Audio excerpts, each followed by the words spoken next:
one of the biggest steps is nutrition, right? I've talked about thousands of times that what you do is you don't say, I'm going to go out without a mask. I'm going to ignore all public health policy and have an orange or excess of vitamin D, and that's going to protect me. Absolutely. You don't do that. What you do is you follow the public health policies and do what? Not eat processed foods. Eat fruits and vegetables enriched with vitamin A and C. If you go to our site, askdrnandy.com. Jenny, I invite you to do that right now. I'm going to type it in with you here. If you go to askdrnandy.com and then you look and find out, let's say you go to recipes, right? You go to recipes and it gives you a ton of recipes on nutrition. And also we'll put up the link, Jenny, for you that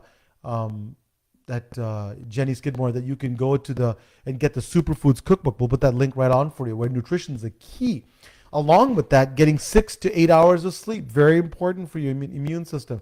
Also very important is to have community like we have now. That decreases inflammation. What's also important is also making sure that there's spirituality in your lives.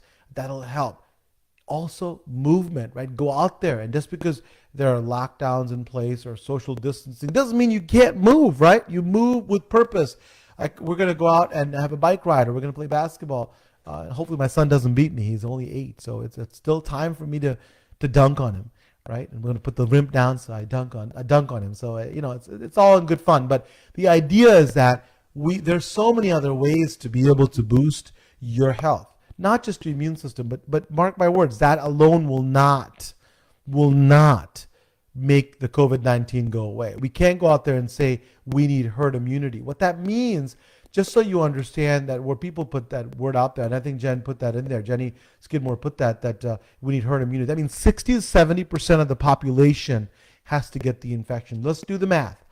If 5% of 60%, let's say it's 50% of 330, that's 160 million people plus have to get the infection. If 10% die, what does that mean, right?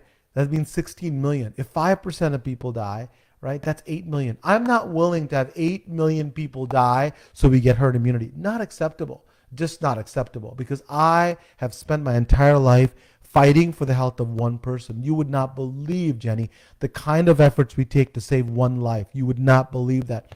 During my internship, night after night, staying awake to save one life.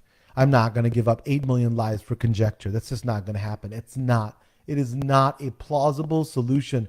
Unequivocally, I will tell you, it's not a solution. And this is really not about you or I. It's about us. Very important to say that.